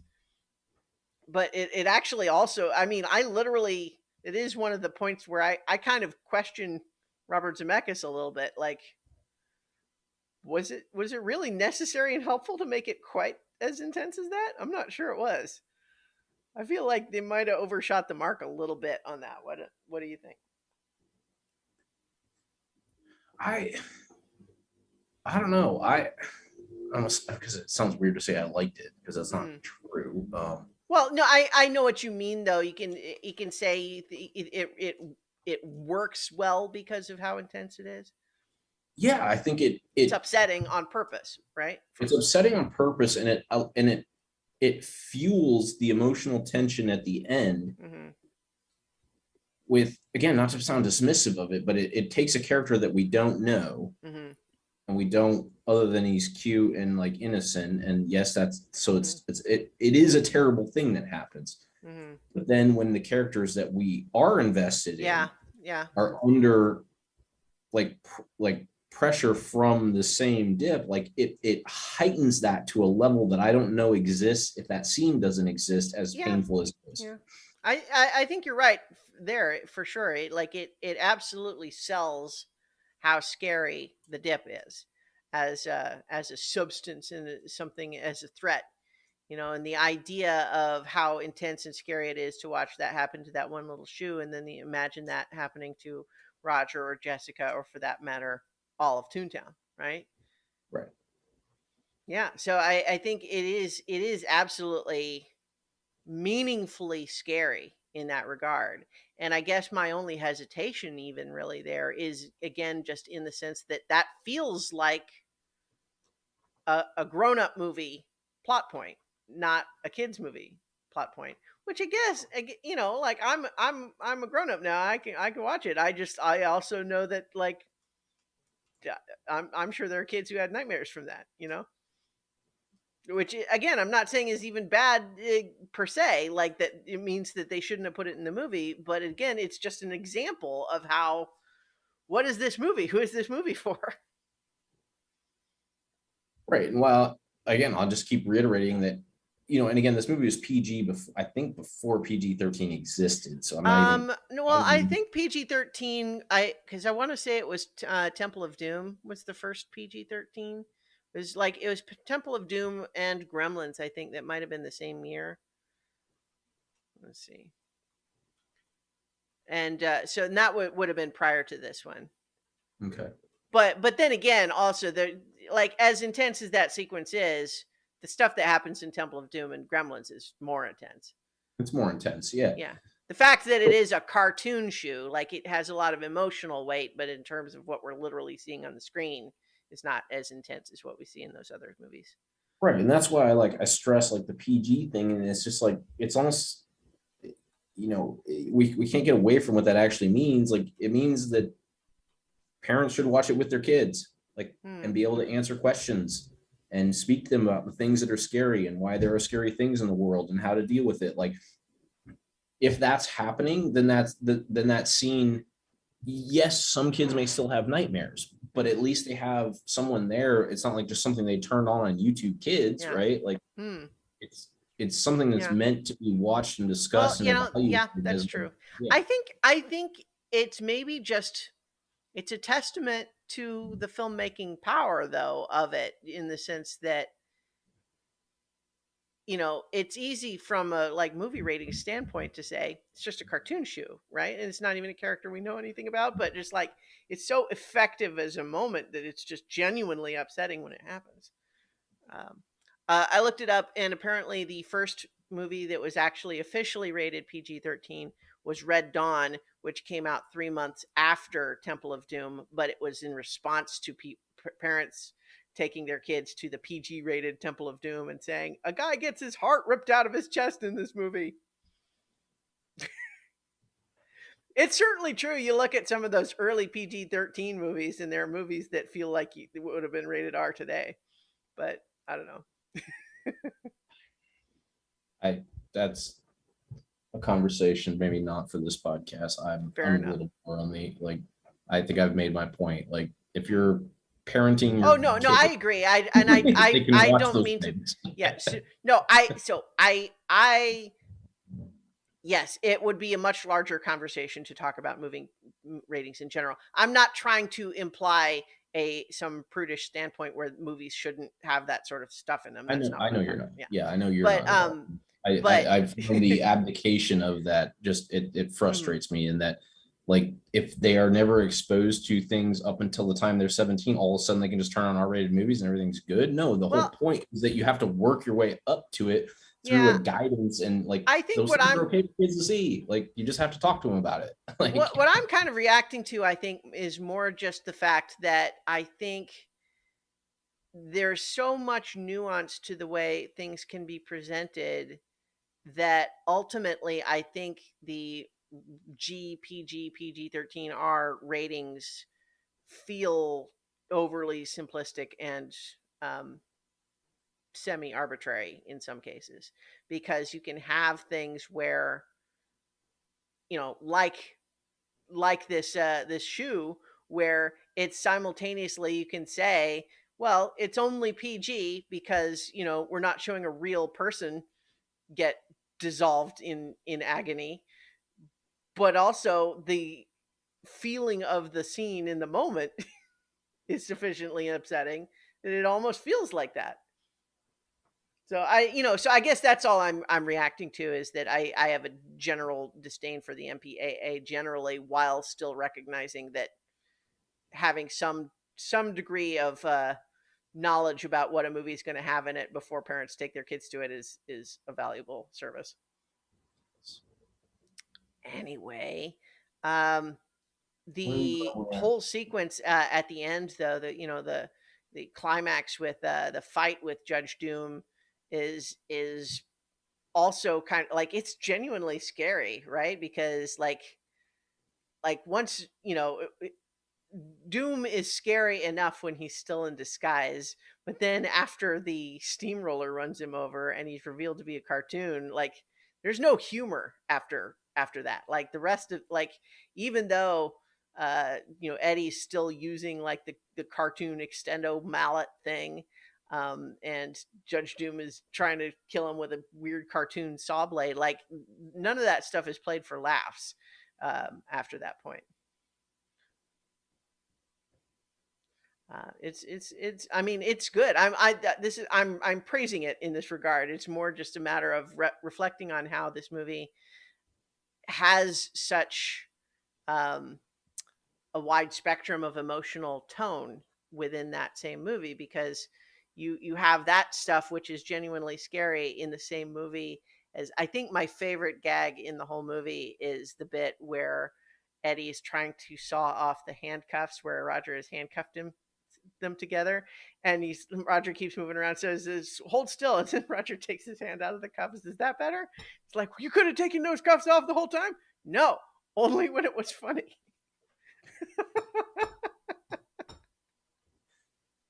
that one's good. I think my favorite, which actually has impact on the film, is Mm-hmm. when Roger drinks. Oh yeah.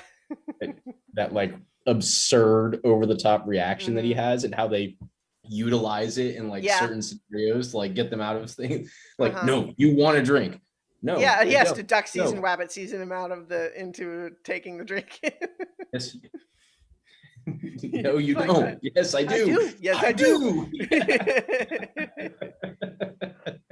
Well, and I love too. I think it's all played just right, because like Judge Doom is like standing there, kind of just incredulous, like he doesn't want the drink. What is happening right now?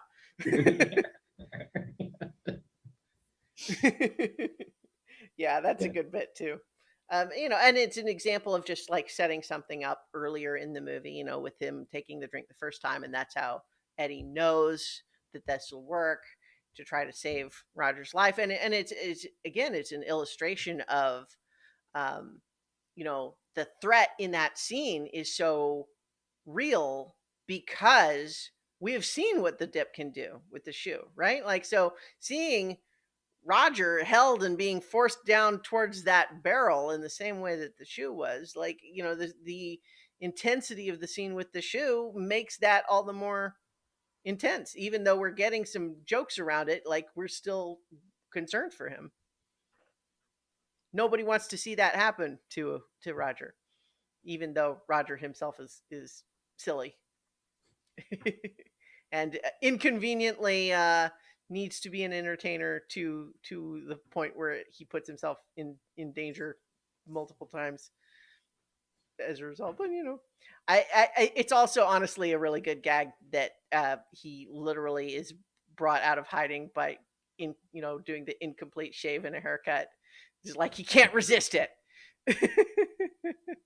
That one's pretty funny too. hmm Lots of good bits there. But so I think overall, the movie, I think it holds up well, but it is just such a strange artifact of a really specific time in Hollywood in terms of how this movie even came to exist. It's just so like, it's expensive for such a narrow appeal. Apparently, in when they did test audiences, it was reviewed terribly um, initially, even though obviously, it gained significant success later. But when they did the initial test screenings, it didn't go well. But yeah, and I think you're right though that it has not lasted in the public consciousness in the same way that Back to the Future say did, because Back to the Future is like you could recommend that to anybody. That's like who wouldn't like Back to the Future? I can't think of anyone, you know. But Who Framed Roger Rabbit is so more narrowly targeted. Yep. Yeah. But so I think then let's maybe just talk a little bit about what's up with Robert Zemeckis since then, which is not to imply that it's like all bad because it's certainly not, but it is just for someone who made like a handful of just really incredible movies, it kind of has like he's been pretty uneven um, of late. So like after Who Framed Roger Rabbit, as we discussed, he did the Back to the Future sequels. He did a TV movie segment, but then Death Becomes Her, which I actually just revisited recently, and that's another example of a movie like Who Framed Roger Rabbit in that it does what it does extremely well, but what it chooses to do is so kind of strange and specific that it feels hard to sell. Like you can just imagine that being like horror comedy with Bruce Willis, Goldie Hawn, and Meryl Streep. Yep. All right. I mean, and it's really good, but then I guess maybe part of that, like you come back to Forrest Gump, and even though we talked a little bit at the beginning of this, and then of course we had our Forrest Gump episode where we talked about how some of the ways that it didn't age well, but at least all of those things that were kind of gimmicky about it were brand new gimmicks when it came out, right? And that's I think what got everybody, so a buzz about it. But then he makes Contact, which I think is one of my favorite movies. So I think that's another really great one. Um, then he makes What Lies Beneath, which has some really interesting things going on, but is also it just makes some choices that feel a little bit like, in hindsight, like I don't know how much people remember about that one, but it definitely casts some actors against type for it, Yeah. and then it does some interesting things, but it also just I'm not sure people were necessarily looking for a ghost murder mystery at that point. I don't know. I mean, I remember seeing it and liking it well enough, but Yeah, I've seen it more recently probably, and mhm, I still enjoy it. I yeah, think it's the problem with What Lies Beneath for me is it's interesting and well constructed, hmm but it's he doesn't have whatever, like there's some it that makes like a movie like hmm really like scary and produce anxiety, and like he hits it a few times in the movie, hmm but overall it's just like it's like somebody, it's almost like a copy yeah. of Well, like like a really good ghost story, right? I Like I remember feeling dissatisfied at the end, and we don't necessarily need to get into all the spoilers for this movie that came out in the year 2000. But I just remember feeling like it wasn't just like the identity of the, the real culprit or whatever. I just sort of feel like so many horror movies have the problem of setting up an interesting mystery and then having an insufficiently interesting answer. Like they ask an interesting question, but they don't have an interesting answer. And Yeah, that's and kind of I think how I this movie remember. failed to sell it. That's what I'm trying to say. Mm, Is like it's it's not even necessarily that it isn't interesting. It's this movie can't sell it because it's hmm just it doesn't. There's something missing. Like it's just like I said, it feels like a Xerox copy of a decent horror movie, like hmm but a very good copy. And so it misses like whatever grabs you. But either way, I think Yeah. we kind of made each made our individual points, and Sure, we can. sure. Well, and and it's a fair point that I probably didn't haven't seen it since I saw it in the theater. So if you probably remember it better than I do in that case. But then the same year we also get Castaway, big hit, right?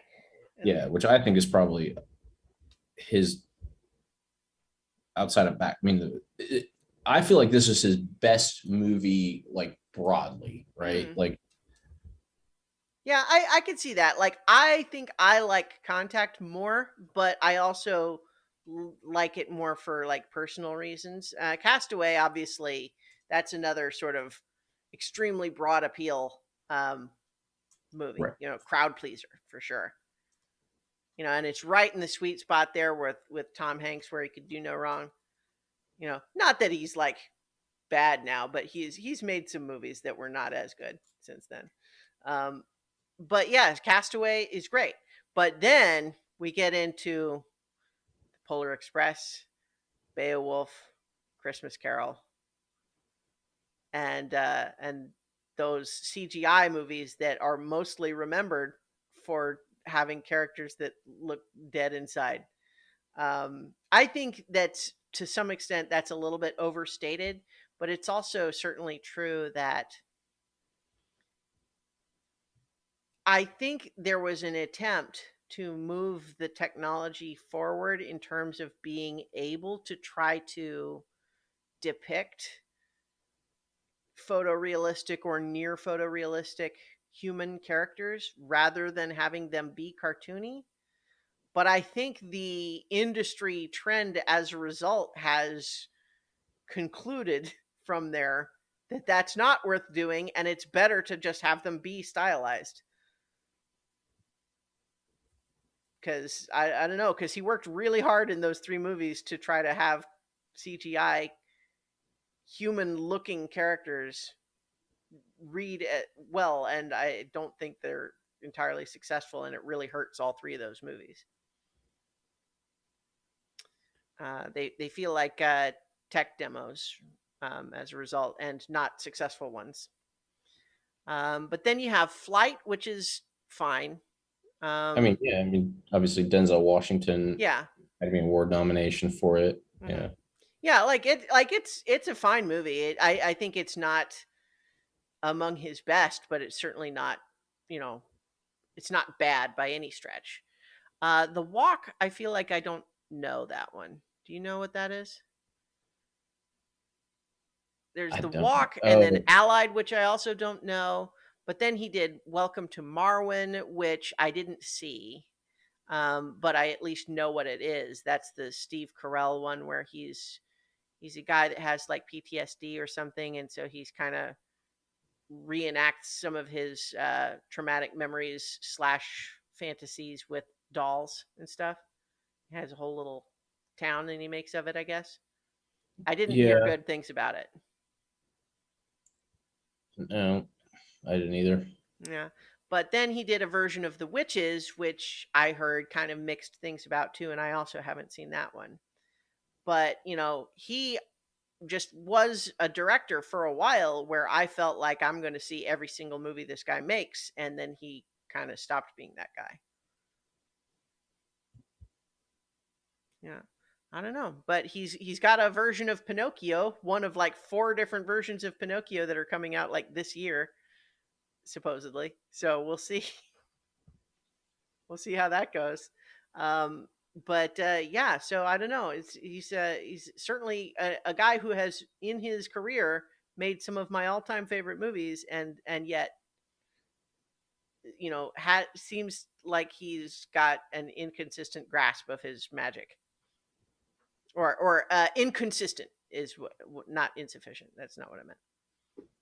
Yeah, it's kind of funny reading through this. It's almost is like it's actually really good that we watched Who Framed Roger Rabbit, because it's all the stuff we talked about like finding this movies that like who is it made for. Mm-hmm. There's there's a lot of that in the rest of his career, right? Mm-hmm. With the exception of a couple of different things, like Castaway, Flight, like those Mm-hmm. kind of things, and this whole blending of Contact. I feel like Contact takes some of what Forrest Gump's gimmickry did and layers it over a more weighty, meaningful story. Yep. Like it's obviously not depicting a lot of history, but it uses some of those same tricks to kind of, imp, integrate the real story in, or the fictional story within our real present in that movie. Yeah, that makes sense. Then like you said, you have the CGI things, which I think feels like he was trying to do what he did with Roger Rabbit Mm-hmm. and like be on the cutting edge of something, but it just didn't quite click. And then you've got like Welcome to Marwin, like who is that for? And Mm-hmm. like I think that's part of what the problem has been, because the Welcome to Marwin story told a certain way, I think was actually very dramatic and interesting. And The Witches it's a classic Roald Dahl, Mm-hmm. like, and so, but it's also a hard story. Like Roald Dahl stories in general are hard to tell. Like he was kind of a genius in how like he told some very odd stories, right? That are Yeah. very much like, how do you market these? But because of just his talent, like I don't even know what it is about him. Like that's what Mm-hmm. made his stuff interesting. Yeah. It's been very hard to replicate, to the point they were about to remake a series on something of his that they just canceled on Netflix. Oh, the animated thing. Yeah. Yeah, yeah, I know what you mean, and I can't remember the name either. But yeah, that the whole Netflix animation cancellation thing is kind of a kick in the teeth to a lot of people I follow on Twitter. Yes, it was. Yeah. I So can't think of it. Yeah, go ahead. yeah, Yeah. that's okay. But yeah, I agree with you though. Like Roald Dahl is another one of those people who he wrote books for kids that nonetheless contained things that I think as adults we might sometimes have instinctive thoughts as like that's not something that should be in a kid's story, right? Like that's too scary or too weird. But he nonetheless manages to include those in stories that are still fundamentally for kids, as opposed to like there's a whole discussion that's been going on recently in one of the other film podcasts I listen to, Unspooled, about like what does it mean for something to be a kids movie. And I think that it's not merely something that is suitable for kids to watch, right? I think for it to be a kids movie, it has to not even just be aimed primarily as at a kid audience. I think it has to be about kids with themes that resonate with kids, as opposed to just saying we're making a story about adult characters doing adult things that just doesn't happen to contain anything that would be objectionable for kid audiences, Right. right? Or the idea that we take something that is fundamentally for 13-year-olds and up, and then we just take out all the swear words and put in some fart jokes, and now it's a family movie, right? Right, like that. There's a lot of movies that's essentially what they do, right? Is that they make it where it's primarily about things that are not kid related. They just make it silly and simple enough that kids can follow it, but that doesn't make it a kids movie. I feel like if a story is not talking to kids, I wouldn't call it a kids movie. But by the same token, you start saying, well, if you have a kids movie, what does it mean when you have a kids movie that has jokes in it that are clearly intended to go over the kids' heads and be for the parents to watch, who are watching with the kids, right? Like that starts to blur the lines. But I think that comes at it from the other direction, right?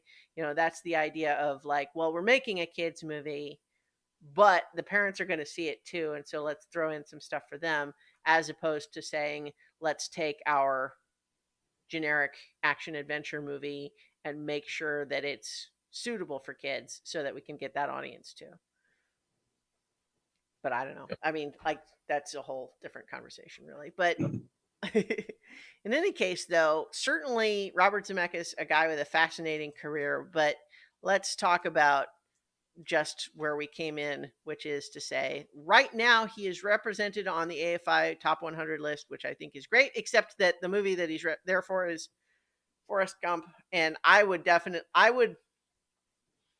uh, I would put Who Framed Roger Rabbit there over Forrest Gump, but I would also put Contact or Back to the Future there over Who Framed Roger Rabbit.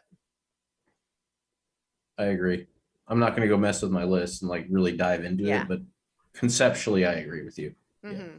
Yeah, we don't necessarily need to talk about like where would it go on the list, but certainly like I think Forrest Gump is a movie that like we get why it's there, but at the same time it just feels like rewatching it now, it just feels very slight and kind of saccharine, um, but with some neat cinematography gimmicks, as opposed to some of these others that feel like they have, either Back to the Future's just firing on all cylinders to make just generically exciting entertainment escapism, or something that's a little more high concept. But in any case, that's kind of where we were coming for this episode. So let's talk a little bit about what we would want to do next time, on our little show here. Yeah. So, did you have any other thoughts on what you might want to talk about? So you floated the idea of movies we have been meaning to see that we Yeah. hadn't. Yeah. And in particular, ones where it sort of feels like this is an almost embarrassing gap in my cinema literacy. It's the movie that I've always felt like I should see, and I expected I would probably like it, except for one reason or another, I've just never actually managed to see it. And I think I think it was a couple of years ago when we briefly discussed this idea previously, and the same movie then that I said then is still true, which is for me Dr. Zhivago. It's a movie that I feel like I have every reason to believe that I would enjoy it. I have literally been gotten as far as to own a Blu-ray of it and have still never watched it. Yeah. So I've been thinking about that since you said it. And I'm struggling with finding out what my version of that is. Mm-hmm. Not to say that I've seen everything I need to see. It's just I don't have anything like tugging at me the way that does at you. Mm-hmm. And so that's making this difficult. Like I like the idea, but I don't know what I pick, right? Mm-hmm. But then again, I didn't come up with a better idea. So Well, how about we could look at it kind of from the context that we did here with Robert Zemeckis, or we've talked about like with Alfred Hitchcock, of like maybe pick a filmmaker whose work you really like generally, but who has something in their filmography that you haven't seen. yeah, I was thinking about that too. Um, let's just see I'm going to look really quickly at David Lean's stuff since he made Okay, Dr. Chicago and just see if there's we anything have like, a David Lean episode. yeah, just real quick. I'm not going to spend too much time if there's nothing in here that I'm like, oh, I got to see that. Mm-hmm. David Lean, of course, if people don't know, is the director of Lawrence of Arabia, but then also of Dr. Zhivago, which we were just talking about. Was Bridge on the River Kwai on the top Yeah, 100? we did that one for the list. That's what I thought. Yeah. mean, I've seen it, Well, obviously. I yeah, haven't. I was Nothing gonna more. say. I'm just gonna say, let's pick another great I David mean, Lean movie. it is for sure a great David Lean movie. Um, He did a couple of Charles Dickens movies, like there's a Great Expectations and an Oliver Twist there. yeah, I haven't seen either of those that I know of, Me neither. and not that I've. Wonder which one is better. Well, the one that jumped out at me looking at it was Oliver Twist, but I would, this is your selection. I would certainly, you should do because that's the one that has the classic, clip that's always used for that, right? Like please Yeah, sir, can I have some more? I mean, that's the one. it is. Great Expectations was on the BFI Top 100, Hmm.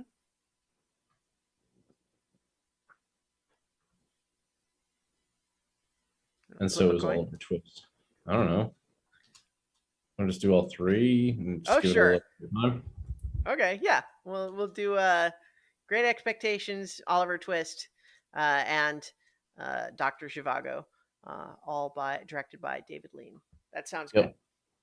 All right, so we're gonna leave it there. Thank you everybody who for listening and or watching. We just got a chat from Prince Justin in the chat saying Gump feels far more of its time and forgettable than Contact or Back to the Future. I certainly agree. I think we're kind of all on the same page there. Um, but yeah, so thank you everybody for listening and or watching, and we will be back sometime soon to talk about some David Lean movies. So in the meantime, watch good movies. Yep. Sounds good.